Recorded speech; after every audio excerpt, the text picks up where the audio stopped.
नमस्कार, मी प्राध्यापक परमेश्वर वाकडे. आपण पाहत आहात शाळा संस्कारांची हे यूट्यूब चॅनल.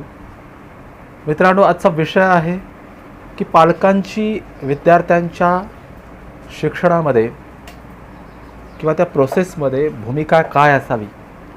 कारण मी अनेक पालकांना पॅनिक होताना पाहिलेलं आहे. अनेक वेळा माता पालक असेल किंवा पिता पालक असेल, आपल्या मुलाच्या शिक्षणाला घेऊन जे आहे ताणतणावामध्ये असतात. अगदी परीक्षेचा कालावधी असल्यास तर अगदी घर डोक्यावर घेत असताना पालकच दिसतात. मुलांपेक्षा पालकांची काळजी जी आहे शिक्षणाबाबतीमध्ये वाढलेली आपल्याला पाहायला मिळते. आणि मग साहजिकच आहे की आपल्या कुटुंबामधला जो प्रौढ व्यक्ती किंवा वृद्ध व्यक्ती जो आहे तो कुठेतरी अशी चर्चा करताना दिसतो की आम्ही आमच्या मुलांना एवढी काळजी घेतली नव्हती. आजची ही पालक जी मंडळी आहे आपण पाहतो आहे की एवढा ताणतणाव घेत आहेत की असं वाटतं की हेच कुठेतरी परीक्षा देत आहेत की काय त्या मुलांना सोडून. हे तितकंच खरं आहे. आपण पाहतो आहे की शिक्षणाला महत्त्व द्यायला पाहिजे आणि शिक्षणाच्या बाबतीमध्ये मुलांची जी काळजी आहे ती घ्यायलाही पाहिजे. परंतु याचा अतिरेक मात्र पालकांनी टाळण्याची खूप गरज आहे. आपण पाहतो आहे की अनेक वेळा असं आपल्या लक्षात येतं की पालकच विद्यार्थ्याचा गृहपाठ करत असताना किंवा शिक्षकाशी विद्यार्थ्यांची भूमिका घेऊन आपण पाहतो आहे किंवा बाजू घेऊन कुठेतरी शिक्षकांशी हुज्जत घालताना किंवा त्यांच्याशी वादविवाद करत असताना सुद्धा अनेक पालकांना पाहिलेलं आहे. आणि मग आपण पाहतो आहे की जेव्हा पालकांच्या तशा अपेक्षा वाढत जातात त्या पद्धतीनं शिक्षकही तशाच पद्धतीची ट्रीटमेंट त्या विद्यार्थ्यासोबत किंवा त्या पालकासोबत करत असताना किंवा त्या शाळा तशा पद्धतीनं वागत असताना दिसत आहेत. आज अशी परिस्थिती आहे की पालकांकडे पैसा आहे आणि पैसा खर्च करण्याची ताकद तशा पद्धतीची भूमिका जी आहे पालकांकडे आहे. आणि म्हणून पालक आपल्याला हव्या तशा भूमिकेमध्ये आपल्या पाल्याला म्हणजे आपल्या मुलांना घडवण्याचा प्रयत्न करत असतात. अशा वेळेला नेमकी आपण पाहतो आहे की पुढे जाऊन जी चूक सुधारायची गरज पडते तशी चूक जी आहे त्या विद्यार्थ्याच्या बाबतीमध्ये होऊ नये यासाठी पालकांची नेमकी भूमिका काय असायला हवी या दृष्टिकोनातून आजचा हा व्हिडिओ मी आपल्यासमोर घेऊन आलेलो आहे. मला आपल्याला विनंती करायची आहे की या चॅनलला अशाच पद्धतीचे अनेक व्हिडिओज मी तयार करणार आहे. तेव्हा आपण पहिल्यांदा या चॅनलला आपण सबस्क्राईब करून घ्यावं आणि लाईकही करून घ्यावं. मी आपल्यासमोर मांडतो आहे की पालकांची भूमिका विद्यार्थ्याच्या दृष्टिकोनातून त्याच्या शिक्षणाच्या दृष्टिकोनातून काय असायला हवी या संदर्भात बोलतो आहे. यामध्ये पहिली गोष्ट जी आहे एक लक्षात घेतलं पाहिजे की ज्ञान हे मूल घेत आहे, आपण त्याला काही देत नाही आहेत. तुम्ही कुठलीही गोष्ट जी आहे मुलाला देऊ शकत नाही आहे, त्याला ज्ञान देऊ शकत नाही आहेत. तर मुलामध्ये ज्ञान निर्मिती आपल्याला करायची आहे हे आपण पहिल्यांदा लक्षात घेतलं पाहिजे की मुलगा स्वतः ज्ञानाची निर्मिती स्वतःमध्ये करत आहे. आणि अशा वेळेला तो जो काही ज्ञान निर्माण करत आहे किंवा ज्ञानाला तो अनुभवत आहे त्या प्रोसेसमध्ये आपली भूमिका काय असायला पाहिजे. भूमिका ही पालकांची सुद्धा तितकीच गरजेची आहे, परंतु आपली भूमिका काय असायला पाहिजे यावर पालकांनी विचार केला पाहिजे किंवा ही भूमिका समजून घेतली पाहिजे की मूल स्वतः ज्ञान निर्मिती करत आहे, ज्ञानाची रचना करत आहे, त्याची संरचना तयार होत आहे ज्ञानाच्या बाबतीमध्ये. तेव्हा त्यामध्ये आपली भूमिका जी आहे ती कुठेतरी मित्रत्वाची असली पाहिजे. की मित्रत्वाची भूमिका म्हणजे नेमकं काय. तर मित्रत्वाची भूमिका म्हणजे आपला पाल्य जो आहे किंवा आपला मुलगा जो आहे त्या मुलाचं भावविश्व किंवा त्याला ओळखायला आपण पहिल्यांदा शिकलं पाहिजे की मुलाला नेमकं मुलाची मानसिक रचना कशी आहे, त्याला भावनिकरित्या तो कसा आहे, त्याची बौद्धिक पातळी काय आहे, त्याला कशामध्ये रुची आहे हे पहिल्यांदा पालकांनी ओळखलं पाहिजे.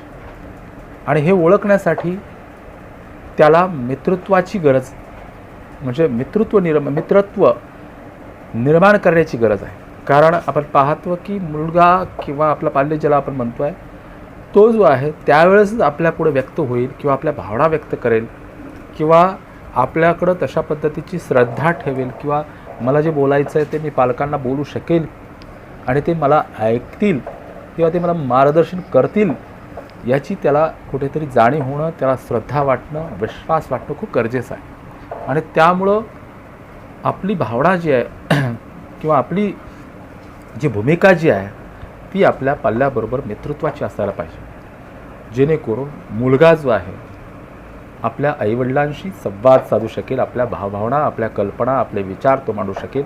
म्हणून मित्रत्व खूप गरजेचं आहे. आता दुसरी बाब जी आहे ती सहकार्याची आहे. कधीकधी असं होतं पहा की मुलांना जे आहे, आता मित्रत्व आलं की ही सुद्धा भूमिका आपोआपच येते पहा सहकार्याची सुद्धा. कारण सहकारी जो आहे तो एक मित्रत्वाचाच भाग आहे. आता सहकार्य म्हणजे कशामध्ये असलं पाहिजे, एक पालकांच्या दृष्टिकोनातून. ज्या वेळेला विद्यार्थी जो आहे एखाद्या वेगळ्या अवस्थेत आहे, म्हणजे भावनिकरित्या असेल, मानसिकरित्या असेल, तो कन्फ्युजनमध्ये आहे, ताणतणावात आहे, अशा वेळेला त्याचे ताणतणाव किंवा त्याचं भावभावना ज्या आहेत किंवा त्याचे विचार जे आहेत किंवा त्याच्या समस्या आहेत, यामधून सोडवणूक करण्यासाठी आपण कुठेतरी सहकार्य केलं पाहिजे.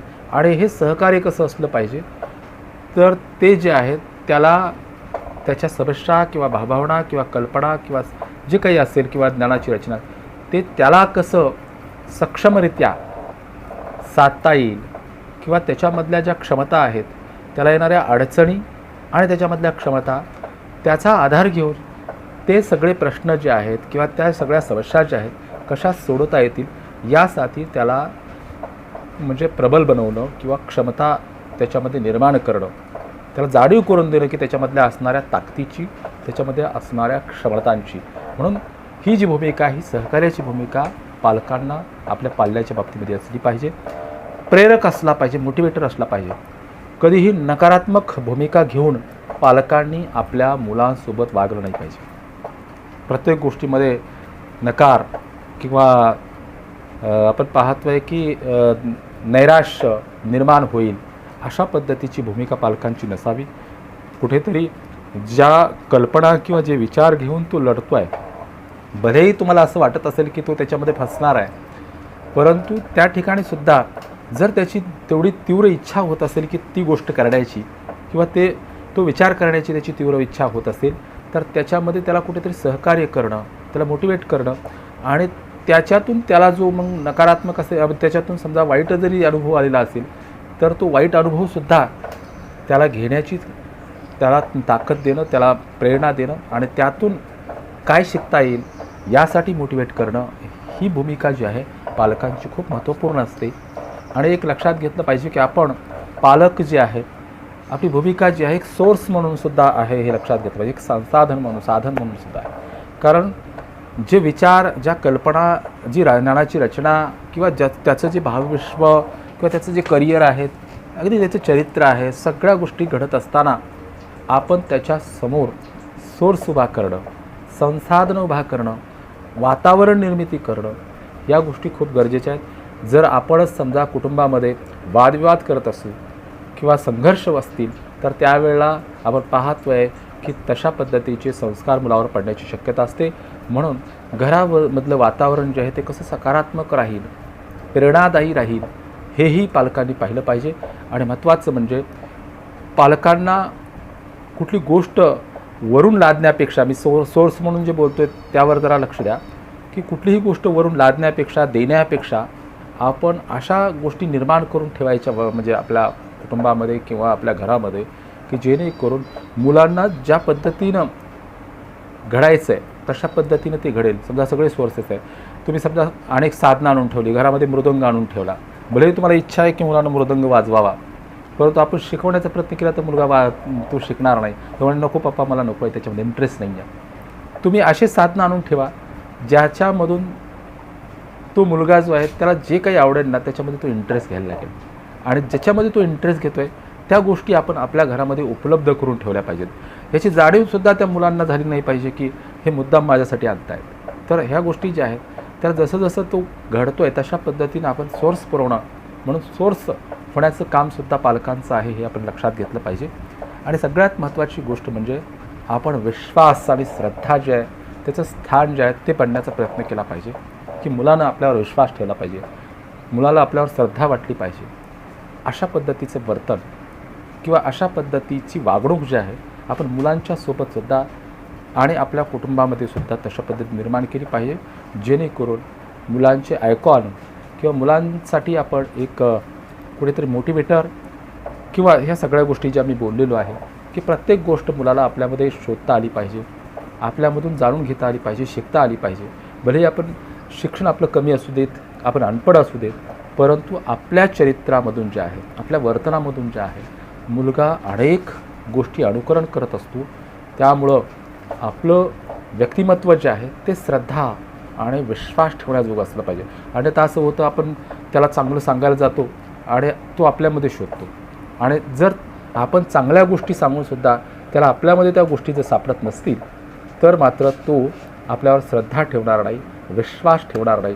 तेव्हा मला हेच सांगायचं आहे की शिक्षणामध्ये जे आहे, मुलांच्या शिक्षणामध्ये आपण लक्षात घेतलं पाहिजे की पालकांची भूमिका जी आहे, या सगळ्या गोष्टी सोर्स म्हणून आपण पाहतो आहे, मित्रत्व म्हणून, एक मार्गदर्शक म्हणून आपण पाहतो आहे, मोटिवेटर म्हणून, या सगळ्या अँगलनं आपण जे आहे पालकांनी मुलांच्या सोबत असलं पाहिजे, त्यांच्या विश्वासात, त्यांच्या श्रद्धेत असलं पाहिजे. यातून मुलं घडतात, त्यांची शिक्षण जी प्रक्रिया जी आहे ही सुंदररित्या चालते. ही भूमिका जी आहे पालकांची असायला हवी. यावर आणखी अनेक मी व्हिडिओज तयार करणार आहे, परंतु हा व्हिडिओ खूप मोठा होऊ नये म्हणून मी या ठिकाणी थांबतो. धन्यवाद. जर हा व्हिडिओ आपल्याला आवडला असेल तर नक्कीच लाईक करा, शेअर करा, सबस्क्राईब करा. धन्यवाद.